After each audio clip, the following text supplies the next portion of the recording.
And we're back. Don't duck your head down, because if you duck your head real far down right now, I'm gonna get your face on video. I don't have it on video right now though. Okay, I'm gonna do the one you like. It's weird that you picked it out too. Okay, this one right here, if you want to show it to them, the Victorian vampire. This is the Victorian vampire piece.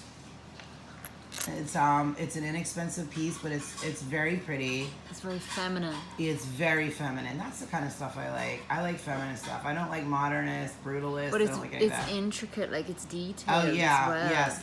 Even the metal is very detailed on, and sometimes it's just hard to show that on camera. But this is the Victorian vampire energy, and we just call it that. The vampire though, it does have a spirit with it. He's a male spirit vampire guide. And it is more, the spirit is for a woman. A man would not get on with the spirit at all. Because it's just, he wants a female companion. He's not looking for a sexual relationship or a marriage relationship. He's just a guide and a teacher. And he became a vampire, believe it or not, at birth in Victorian times. It was actually, I think it was like 1822. No, actually, I don't have that one written down. Did he die? Oh yes, he's long passed, but he didn't pass from old age or anything. He actually,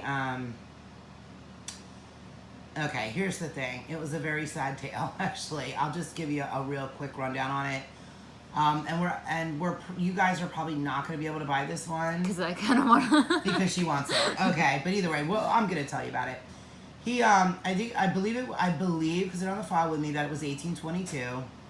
And that, I said he became a vampire in 1822. That's not accurate. That is when he passed on.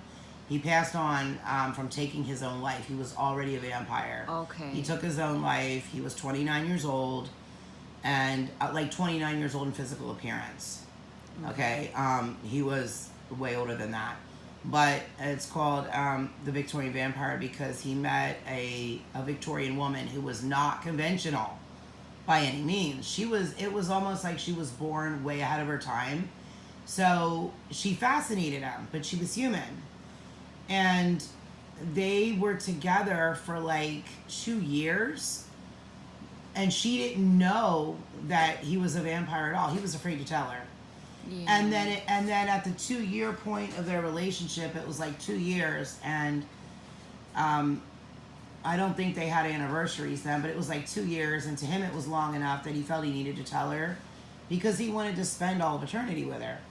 So he told her, and she kind of laughed, like nervously, and then she said, well, show me. And so he did some things to show her, and it scared her so badly that she didn't want anything to do with him. And he didn't understand it. He couldn't understand it because, like, we've been together 2 years. Now, 2 years technically isn't a long time.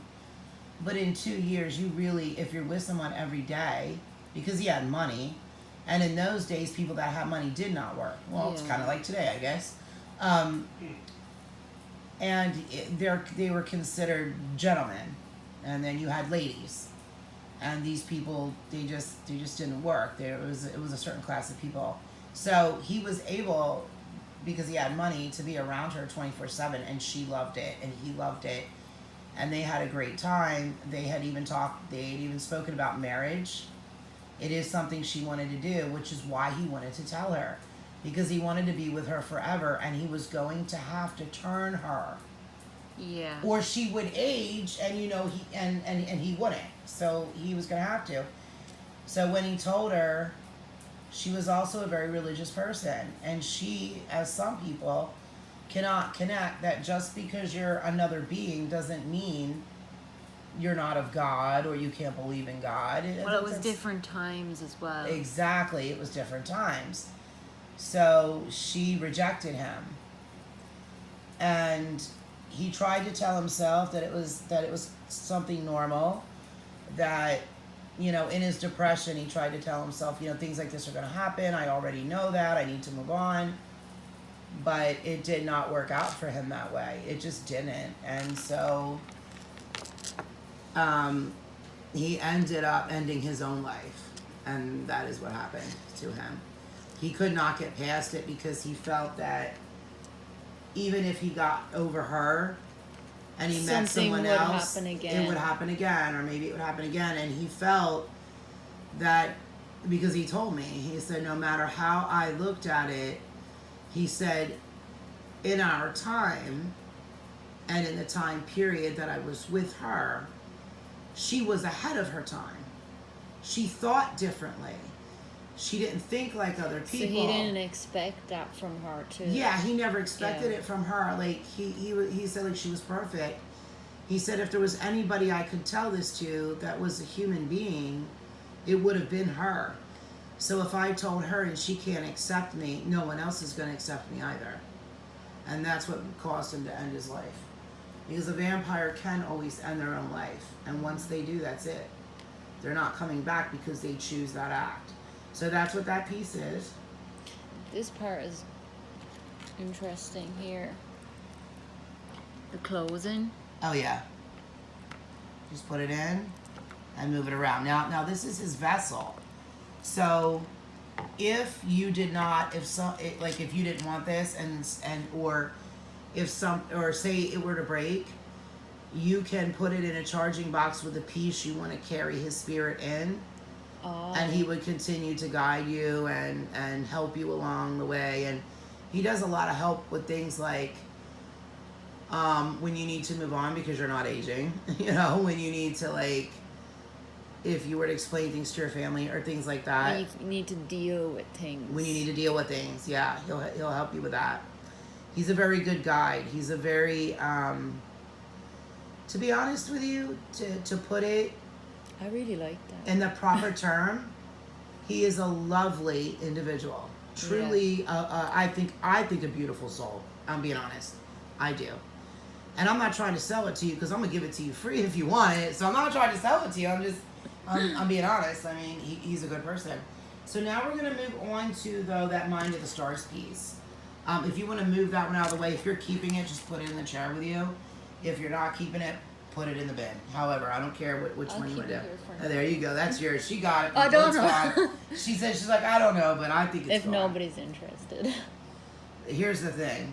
If you want it, you have to keep it. You have to keep it out of the box because once it goes in the box, it's going to go on and somebody's going to buy it. So if you want it, you need to cart it off. It's like cash and carry. No, I'm just kidding. This one here, the red one, this is beautiful. Even the chain to it, it's absolutely beautiful. Look at the sparkle.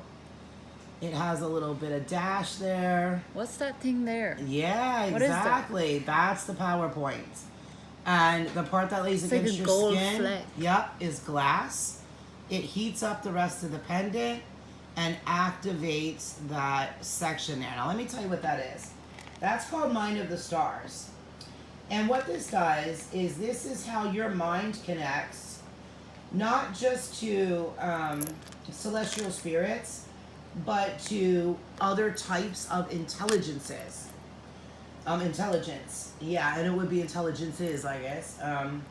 This removes all negative, all inferior parts of your body and mind. And it connects your mind and body to sacred intelligences, sacred protections, and it basically just connects the mind to everything out there possible and removes obstacles in your path and in your life. So it kind of makes the law of attraction easier for someone. Yes.